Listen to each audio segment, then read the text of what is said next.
before we go detailedly, now let's see very important of a management, that is, today we are going to learn about scientific management.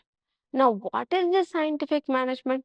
As we learned in the class, that is, management is an art, management is a science, as well as management is a profession. Yes, no doubt in that.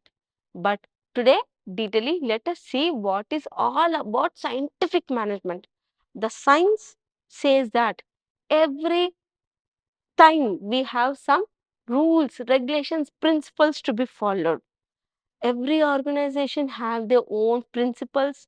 Every organization have their own ethical values or type of business they do and everything. So the father of scientific management is F.W. Taylor, Frederick Winston Taylor, or short form we call it as F.W. Taylor. Okay, please remember, F.W. Taylor is known as father of scientific management, develops a methodology that changes the shape of industrial manufacturing in the early 20th centuries. Means he was the first person.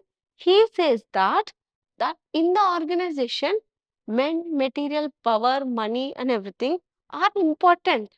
Apart from this, you definitely need some those activities, some principles should be there to sharpen the development of the organization. Okay, so he says that inputs are important, but at the same time, the process, whatever the choosing the path, is much more important than the inputs. So, whatever the struggles we are doing in every industry, the output matters. Okay, so he says that Taylor, what is he saying? Development or methodology, it is a methodology that should be adapted, that should be changed, or that should be changes according to the growth to sharpen of a industrial manufacturing in the early 20th centuries. So let us see detailedly what is scientific management is. Scientific management is a management technique that utilizes scientific methods to enhance forecast efficiency. It uses scientific methods that include systematic, objective, and logical principles and techniques to solve management problems. So, he says that any management problems which are important to solve, to recall, to any differentiate, we require this thing. What is scientific management? The uses of scientific principles and techniques in various managerial functions is known as scientific management. Let us see detailedly each and every principles of scientific.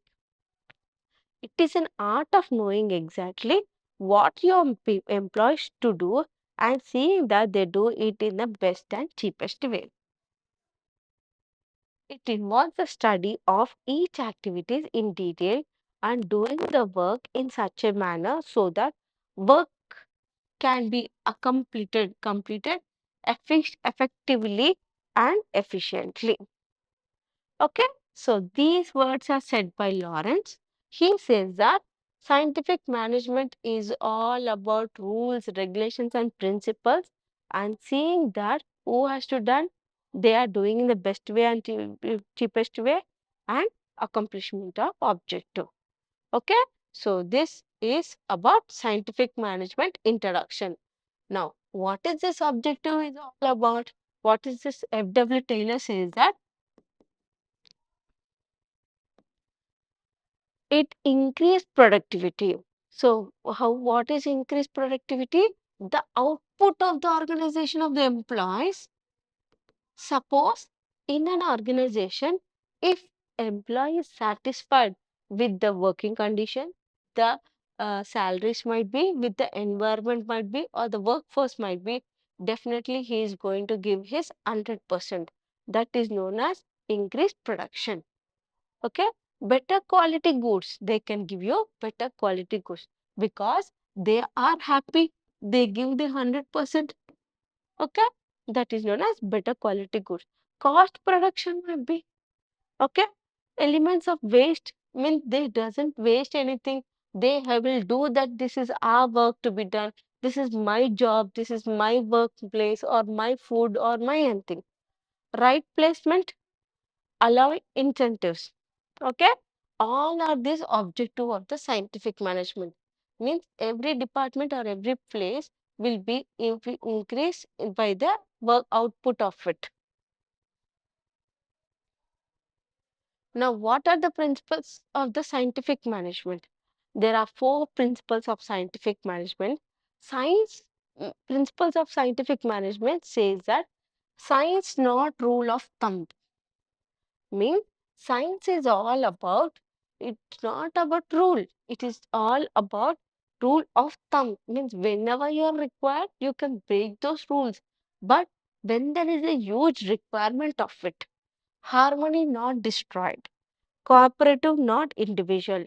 Development of easy person to his or her greater efficiency and prosperity. Okay. Now, don't worry, we are going to learn detailedly about the principles. How many principles are there in scientific management? We have four principles. Now, what is the first one? Science, not rule of thumb. Why science is not rule of thumb? Taylor believes that to perform any task effectively, there is only one best possible method is develop after an independent analysis at the job. Means whatever the hard work you have done, not today, but definitely your hard work will pay off. Any worker, if he is doing a hard work today, definitely one day he will be recognized for his hard work. Thus, it becomes a standard way of carrying out that practical task each time throughout the organization. Means he says that whenever the workers are happy at the workplace with the job what they are doing, they give the 100% output. If they give 100%, no doubt there will be a wide growth in the organization. When science is applied instead of the rule of the thumb, job is standardized.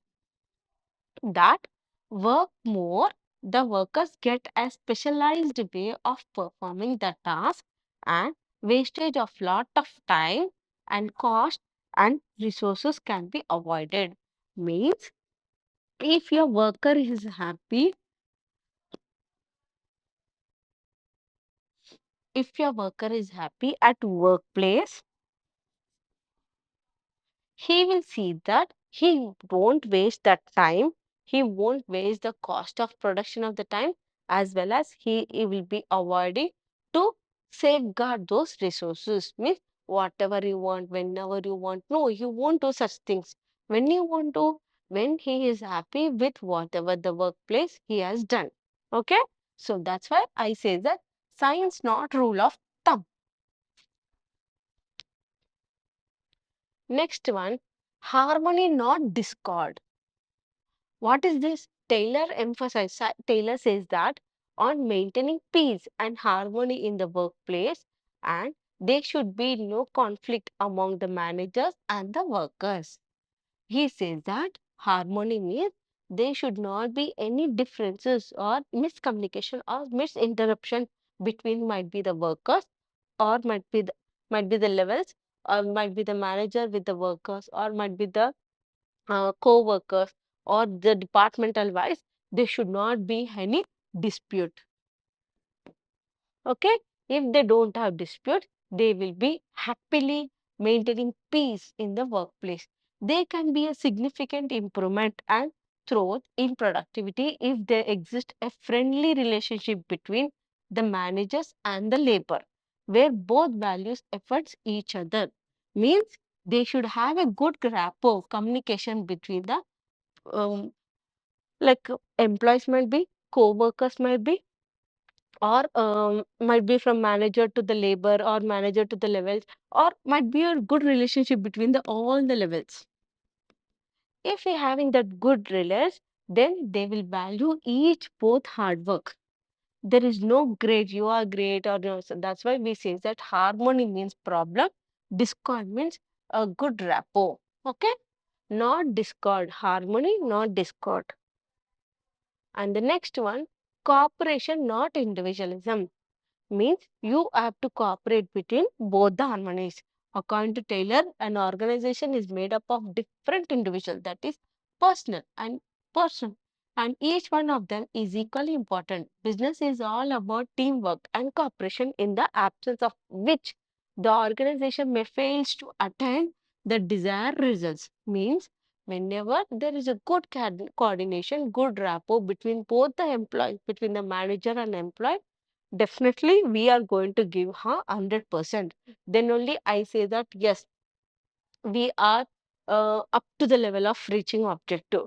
When there is a dispute in it, when there is a ego problem, or when there is a religious problem, when there is a bias problem of unions or anything, then I can give you assurance there is no personal hard works of it.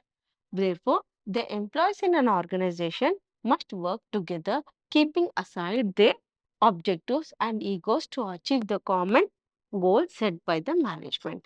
So, whatever the personal dispute might be, personal problems might be, personal issues might be, cannot be carried or cannot be bring forward to the in the organization timings, because this time is only meant for the organization for the productivity of it.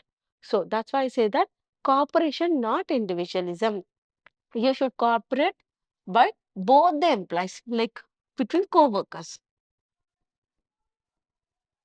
They should not have any individual ego, jealous, or partiality. All these words comes under individuals. You cannot have this differentiation. Once you have this differentiation in the organization, it is very, very difficult for an employee to accomplish or to fulfill this something. Okay, so these are the three skills of management. Now we have seen the scientific management principles. Now today we are going to learn very, very, very important. Till your entire life you will see these principles, and you can relate yourself with your own life examples, not only in the organization or not only in the in the type of businesses we utilize this, but Taylor says these principles are at most are used in today's world. So who is that? Taylor. Henry Fayol says that these 14 principles. Taylor says that F.W. Taylor is all about scientific management. Henry Fayol says that the 14 principles were first published in the year 1914, and almost 100 years on there, they are still relevant. Means they are still applicable. We can use after this 100 years back also, use the same principles. Henry Fayol published these 14 principles in the book Administration Industrially, Get General. Fayol also creates 6 primary functions which go hand in hand with the principles. What is the principles? What is the 6 primary functions means? Post go. Just now we discussed now. Okay. So these primary functions, 5 will go side by side.